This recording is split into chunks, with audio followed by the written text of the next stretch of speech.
छाते से कालिंदी गौरव अरुणा की हत्या की थी।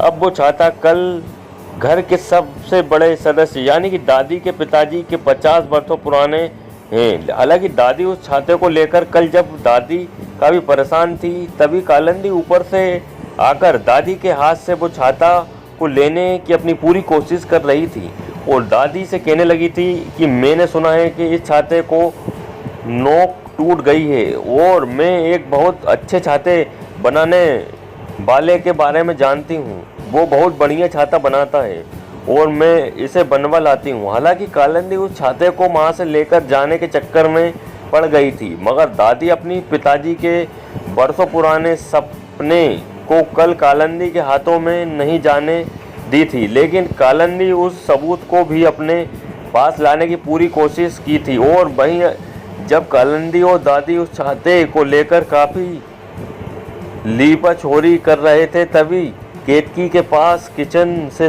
दादी के लिए चाय लेकर आई और जब दादी के पास जाकर कहने लगी थी कि हमारे रहते हुए तुम्हें यह सब कुछ करने की कोई ज़रूरत नहीं है। और वहीं अब वो छाता केतकी दादी के हाथों से बनवाने के लिए अपने पास तो ले लेती है, मगर दादी यहाँ पर केतकी के सामने एक बहुत बड़ी शर्त रख देती हैं और कहती हैं कि अगर हमारे पिताजी के बरसे पुराने छाते को ऊपर एक भी खरोंच आई तो मैं तुम्हारी चमड़ी उधेड़ देंगे।